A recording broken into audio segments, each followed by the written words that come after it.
నమస్కారం. PCN వార్తలకు స్వాగతం. వార్తల్లోని ముఖ్యాంశాలు.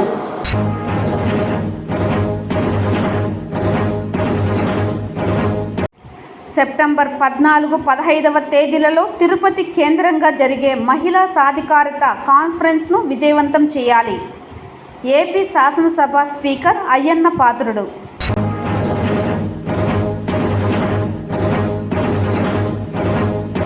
కూటమి ప్రభుత్వం ఆధ్వర్యంలో ఏడాది కాలంలో రాష్ట్రానికి సర్వతోముఖాభివృద్ధిగా అభివృద్ధి చేశాం. Chittoor MLA Gurajala Jaganmohan.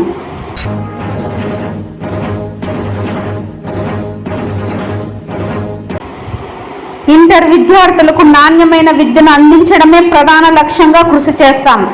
Incharge DIEO Dayanandaraju. వార్తల్లోని వివరాలు.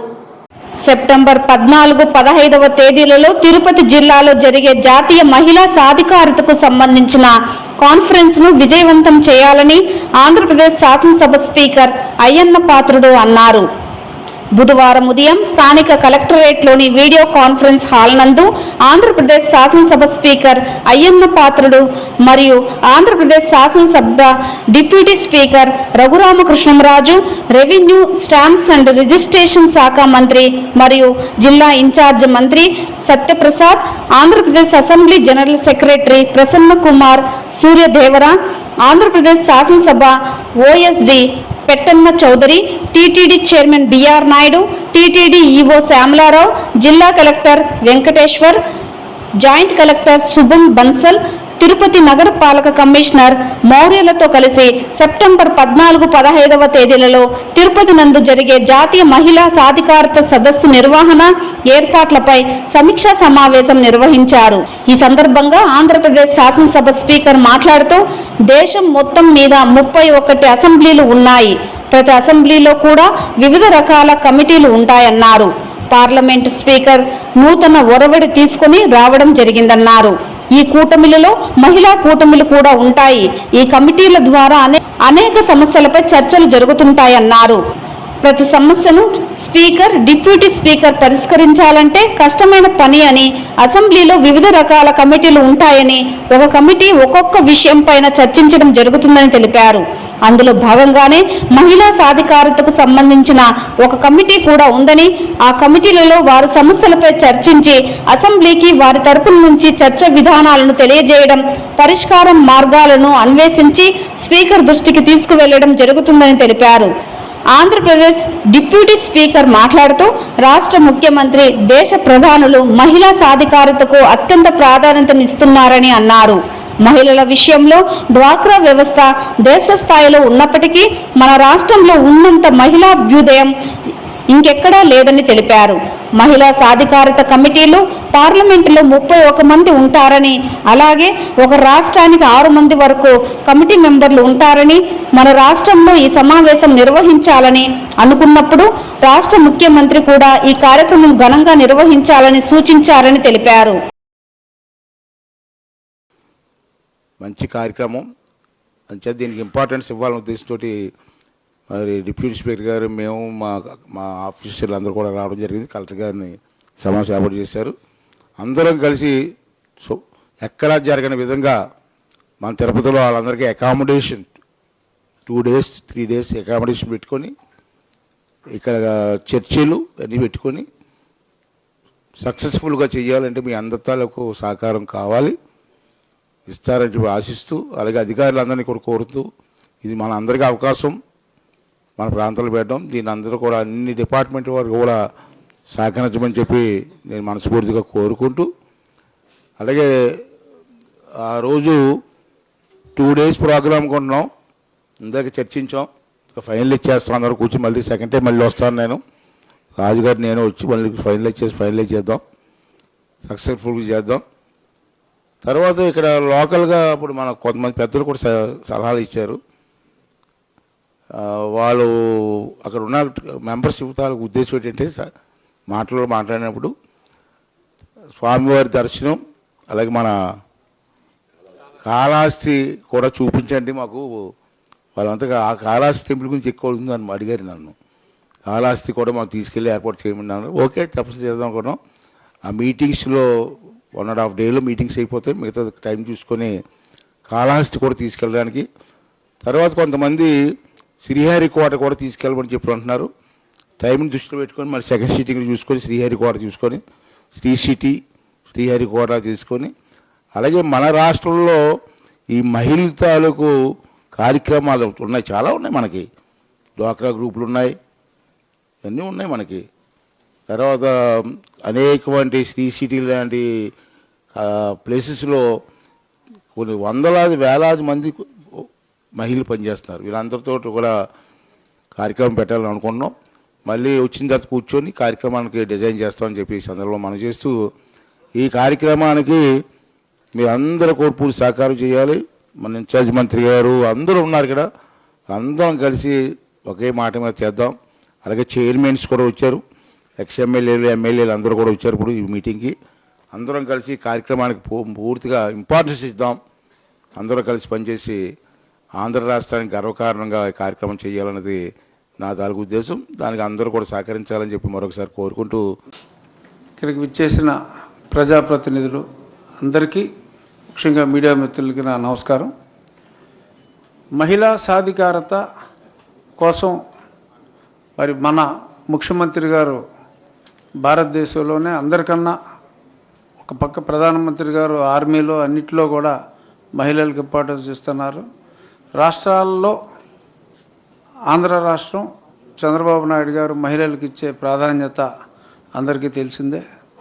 ఈ మహిళా అభ్యుదయంలో డ్వాక్రా విషయంలో ఒక డ్వాక్రా అనేది దేశ స్థాయిలో ఉన్నప్పటికీ ఆంధ్ర రాష్ట్రంలో ఉన్నంత మహిళాభ్యుదయం ఇంకెక్కడా లేదు. ఒక్కొక్క రాష్ట్రంలో ఒక్కొక్క కమిటీ గురించి పెట్టుకున్నప్పుడు కూడా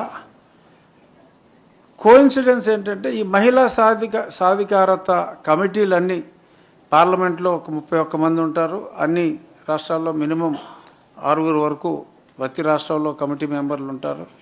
ఈ మహిళా సాధికారత స్పీకర్ గారు మనం అడగకుండా మన రాష్ట్రానికి ఇక్కడ మీరు ఇది టేకప్ చేయాలి అని అంటాం, అది నిజంగా మంచి కోఇన్సిడెన్సు.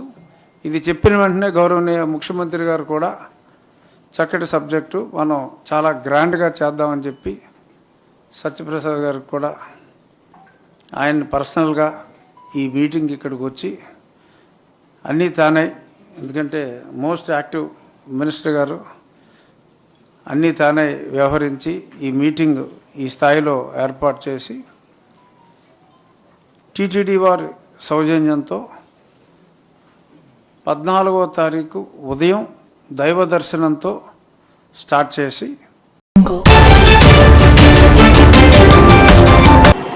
కూటమి ప్రభుత్వం ఆధ్వర్యంలో ఏడాది కాలంలో రాష్ట్రాన్ని సర్వతోముఖాభివృద్ధిగా అభివృద్ధి చేయడం జరుగుతోందని చిత్తూరు ఎమ్మెల్యే గురజాల జగన్మోహన్ తెలిపారు. సుపరిపాలనలో తొలి అడుగు ఇంటింటికి మీ ఎమ్మెల్యే కార్యక్రమంలో భాగంగా బుధవారం ఎమ్మెల్యే గురజాల జగన్మోహన్ ప్రజాప్రతినిధులు స్థానిక తెదేపా నాయకులతో కలిసి 31, 32, 33, 34 వార్డులలో పర్యటించారు. రామ్నగర్ కాలనీలో పర్యటన సందర్భంగా 99 ఏళ్ల రాజమ్మ ఇంటికి వెళ్లి యోగక్షేమాలు అడిగి తెలుసుకున్నారు. గంగా కాలనీలో స్థలం ఉందని ఇల్లు కట్టుకోవాలని కోరగా ఎమ్మెల్యే స్పందించి కట్టిస్తానన్నారు. ఈ సందర్భంగా ఎమ్మెల్యే ఇంటింటికి వెళ్లి ప్రజలతో ఆప్యాయంగా మాట్లాడి వారి సమస్యలు అడిగి తెలుసుకున్నారు. దుకాణదారులను పలకరించారు. కూటమి ప్రభుత్వ ఏడాది పాలనపై అభిప్రాయాలు అడిగి తెలుసుకున్నారు. 2 లబ్ధిదారులకు సొంత నిధులతో టీ స్టాల్ స్టాండ్ అందించారు. ఎమ్మెల్యే స్వయంగా టీ తయారు చేసి అందించారు. రాష్ట్రంలో ఏడాది కాలంలో కూటమి ప్రభుత్వం ఎన్నికల్లో ఇచ్చిన సూపర్ 6 హామీలను 90% మేర అమలు చేసినట్లు చెప్పారు. ఆగస్టు నుంచి మహిళలకు ఆర్టీసీలో ఉచిత ప్రయాణం అమలు చేస్తున్నట్లు చెప్పారు. రాష్ట్ర ప్రభుత్వం అందిస్తున్న సంక్షేమ పథకాలు, అభివృద్ధి పనులపై ప్రజలు ఎంతో సంతృప్తికరంగా ఉన్నారని ఎమ్మెల్యే చెప్పారు. ఈ కార్యక్రమంలో మేయర్ అముద, చుడా చైర్పర్సన్ కటారి హేమలత, మాజీ MLC B N Rajasimhulu, Kajuru Balaji, Ravuri Eshwarrao, cluster division ఇన్ఛార్జీలు, కన్వీనర్లు, కో కన్వీనర్లు, కమిటీ సభ్యులు, కూటమి నాయకులు పాల్గొన్నారు. 15,000 వస్తుంది.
ఈరోజు రామ్నగర్ 31వ వార్డు 32వ వార్డులో పర్యటించడం జరిగింది. ఇక్కడ ప్రజలు చాలా సంతోషంగా ఉన్నారు. ముందుగా తల్లికి వందనం ప్రతి ఒక్కరి ఇంటిలో 26,000, 39,000, 52,000 వచ్చిందంటూ వాళ్ళ ఆనందాన్ని వ్యక్తం చేశారు. అలాగే గ్యాస్ డబ్బులు కూడా 2 విడతలు వాళ్ళ అకౌంట్లోకి వచ్చాయని మహిళలంతా చాలా సంతోషాన్ని తెలియపరిచారు. అలాగే కొన్ని అభివృద్ధి పనుల్ని రిక్వెస్ట్ చేశారు. కాలువలు, రోడ్లు అవి ఎప్పటి నుండో నాకు తెలిసి 30 సంవత్సరాల క్రితం తెలుగుదేశం పార్టీ అధికారంలో ఉన్నప్పుడు వేసినవే. తర్వాత ఏవి ఇప్పటిదాకా అభివృద్ధి జరగలేదు.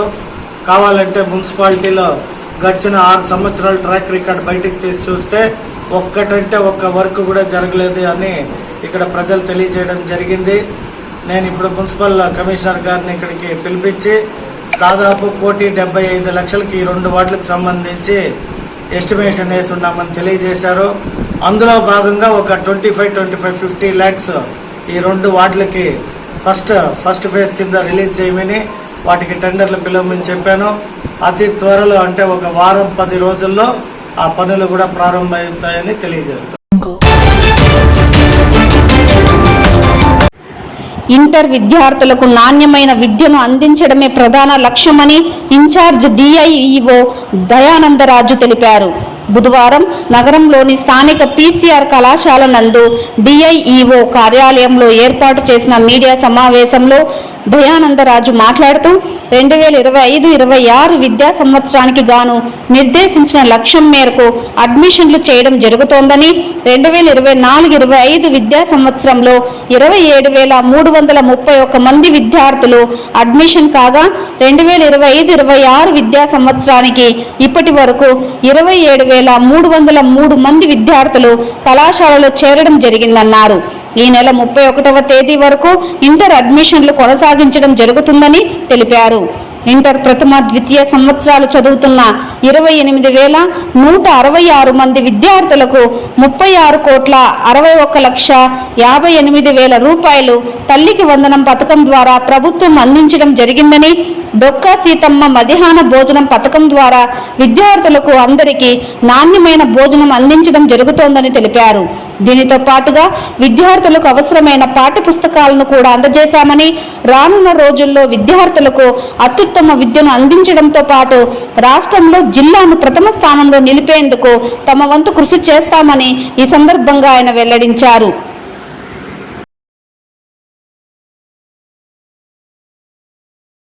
స్టూడెంట్స్ అడ్మిషన్స్ లాస్ట్ ఇయర్ విద్యార్థులతో సమానంగా ఈ ఇయర్లో చేయడం జరిగింది.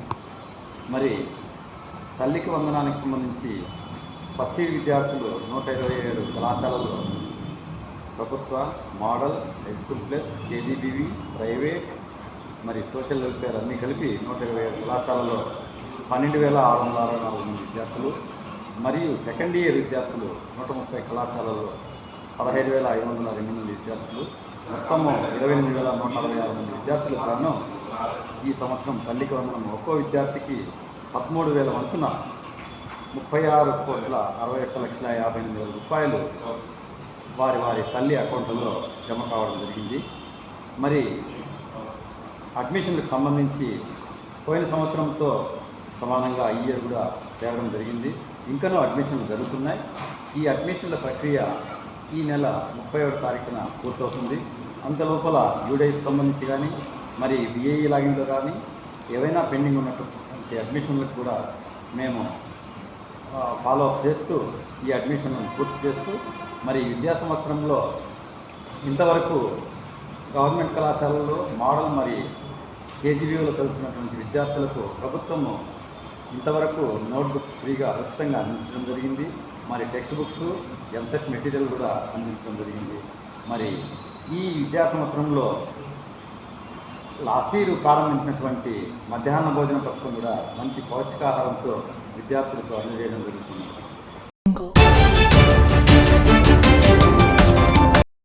పేదరిక నిర్మూలన స్వర్ణాంధ్ర విజన్ కార్యక్రమంలో భాగంగా చేపట్టిన P4 సర్వేపై ప్రతి వార్డు సచివాలయంలో గ్రామ సభలు నిర్వహించాలని కమిషనర్ నరసింహప్రసాద్ చెప్పారు.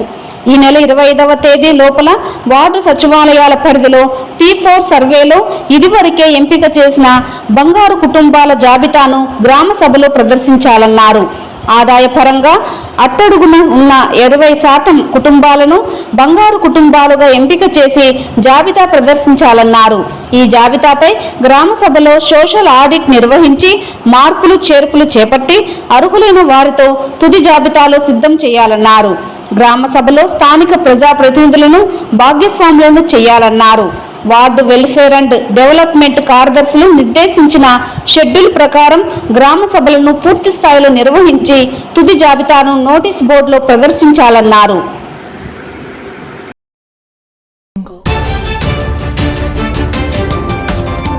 పేరుతో చిత్తూరు మున్సిపల్ కార్పొరేషన్ అధికారులు తమను నిరాశ్రయులను చేస్తున్నారని స్థానిక కట్టమంచి చెరువు కింద కాపురం ఉన్న అమ్ములు అనే బాధితురాలు ఆమె కుటుంబ సభ్యులు ఆరోపించారు. ఈ మేరకు అమ్ములు ఆమె కుటుంబ సభ్యులు బుధవారం మీడియా వద్ద తమ గోడును వెళ్లబుచ్చుకున్నారు. గత 45 సంవత్సరాల క్రితం కట్టమంచి పరిధిలోని గాండ్లపల్లి రెవెన్యూకు చెందిన 2 సెంట్ల భూమిలో తమ కుటుంబం నివాసం ఉంటున్నట్లు పేర్కొన్నారు.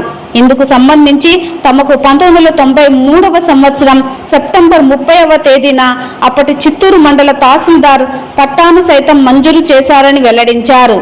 ఈ నేపథ్యంలో బ్రతుకు తెరువు కోసం తమ పిల్లలు చిత్తూరు నగరంలోని వేర్వేరు ప్రాంతాలలో బాడుగ ఇళ్లలో ఉంటూ జీవనం కొనసాగిస్తున్నారని తెలిపారు. మున్సిపల్ అధికారులు తమ గోడును పట్టించుకోకుండా ఏకపక్షంగా వ్యవహరిస్తూ తమ ఆధీనంలోని 2 సెంట్ల ఇంటి స్థలాన్ని స్వాధీనం చేసుకునేందుకు ప్రయత్నిస్తున్నారని తెలిపారు.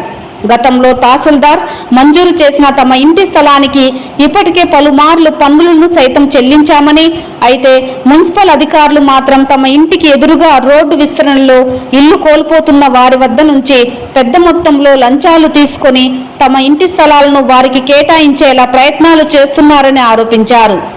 వాస్తవంగా తమ ఇంటి స్థలం రోడ్డు విస్తరణలో పోతే తమకు ఎటువంటి అభ్యంతరం లేదని, అయితే తమ ఇంటి స్థలాన్ని ఇతరులకు కట్టబెట్టాలని చూస్తే మాత్రం సమ్మతించబోమని స్పష్టం చేశారు.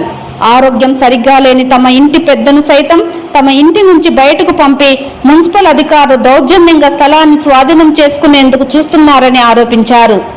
ఎటువంటి ప్రత్యామ్నాయాలు చూపకుండానే కూలీ నాలి చేసుకుని జీవిస్తున్న నిరుపేదలమైన తమను ఉన్నఫలంగా ఖాళీ చేయాలని చెప్పడం మంచి పద్ధతి కాదన్నారు.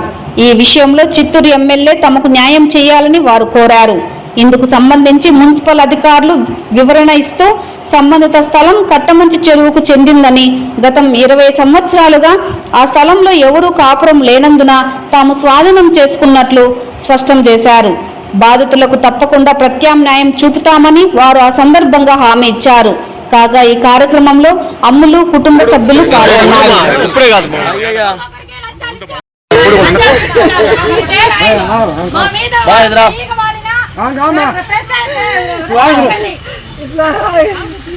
నాకు 3 బిడ్డలు నాయన, మా ఆయన కూడా హ్యాండికాప్.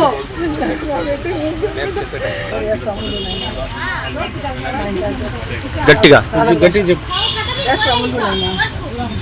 అమ్ములు 30 ఏళ్ళ ముందు పట్టా తీసుకుంటున్నాను. చెప్పు.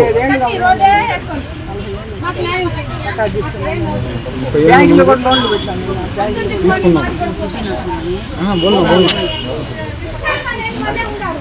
మాకు ద్రోహం చేస్తున్నారు. ద్రోహం చేస్తా ఉన్నారు నాయన. ఒక దగ్గర వచ్చి దౌర్జన్యంగా తిరిగేసి మీరు ఉండు గుడ్డు అని చెప్పేసి తరిమేస్తాను వాళ్ళు. మీరు ఆడిపోయేది నాకు 3 పిల్లలు, మా పిల్లలకు బతుకుదారి కూడా లేదు. వాళ్ళు తెచ్చి మా జాగాలో పెట్టి మమ్మల్ని మా జాగాలో వాళ్ళు పెట్టి మమ్మల్ని తరిమేయాలని చూస్తా ఉన్నారు. 45 ఏళ్ళుగా 1 సంవత్సరం 2 సంవత్సరాలు కాదు. ఆ మిల్లులో కూడా పోయి పని చేసినాను. మిల్లు ఓనర్ అంతా ఉన్నాడు. మీరు అడిగి ఎవరి జాగాని ఫస్ట్ అడిగి చూడండి. ఎవరి జాగా ఎవరి మాది కాదని ఒకటి చేసినా మేము వెళ్ళిపోతాం. ఈ ఏరియా మొత్తం భూమ్మా కట్ట మంచిలో భూమ్మా అంగిడి పెట్టుకుంటుంది అని చెప్పి పేరు ఉన్నది. ఆ బ్రిడ్జి కాడ నుంచి ఎల్జీ బిల్డింగ్ ఇవన్నీ మా ఇంటి వెనకాల కట్టింది. ఎల్జీ బిల్డింగ్ ఓనర్ కూడా ఆయన కూడా మాకు సహాయం చేసినాడు. ఆయన ఇంటి ముందు పెట్టుకున్నా ఫస్ట్ ఆడుద్దమ్మా ఇది పెట్టుకొని చెప్పి ఆయన పెట్టించినాడు అంగిడి మాకు. కొత్త మంచి వర్క్షాప్ కూడా ఎస్టేట్ లో వర్క్షాప్ ఫస్ట్ వచ్చినాను ఆయన. తర్వాత ఆ నుంచి కట్టుకున్నాక ఈడికి వచ్చినారు. నేను వచ్చినాక 5 ఏళ్ళకి వచ్చినారు వాళ్ళంతా. నేను కూర్చుంటే బ్రిడ్జి ఇక్కడ కనిపిస్తాను, రోడ్డు కనిపిస్తా ఉన్నారు. కట్ట మంచి ఎస్టేట్ చెప్పు. నేను జాగా కూడిపిచ్చి కార్పెంటర్ మనీ కూడా మా ఇంట్లో బాడీకి ఉన్నాడు. కాబట్టి దౌర్జన్యంగా ఖాళీ చేయించి ఏదే వాళ్ళు తీయాలని చెప్పేసి ప్లాన్ చేస్తూ ఉంటారు. మాట్లాడుకున్నారు అధికారులు, మాట్లాడుకొని మాకు దౌర్జన్యం చేస్తున్నారు. మేము 15 రోజులుగా 15 రోజులుగా అన్నము నీళ్లు లేకుండా ఇక్కడ మేము ఉంటాం.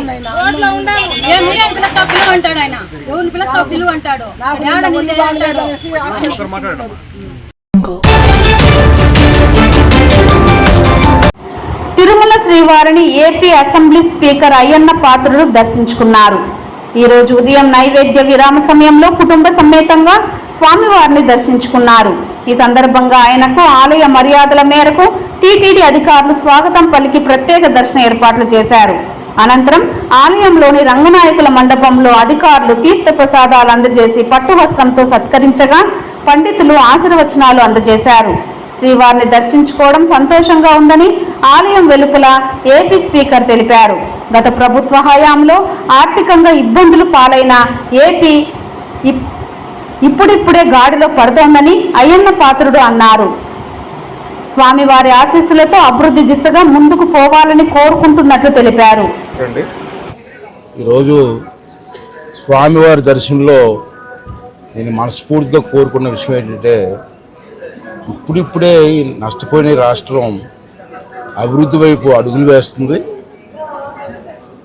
ఇటువంటి రాష్ట్రాన్ని, రాష్ట్రంలోని ప్రజలను ఆశీర్వదించి ఈ రాష్ట్రాన్ని అభివృద్ధి వైపు నడిపించే శక్తిని చంద్రబాబు నాయుడు గారికి ఇవ్వాలని చెప్పి నేను మనస్ఫూర్తిగా కోరుకుంటున్నాను.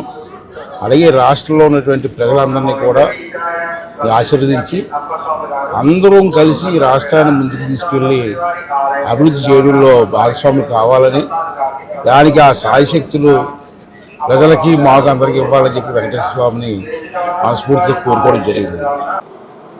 ఈ వార్తలు ఇంతటితో సమాప్తం.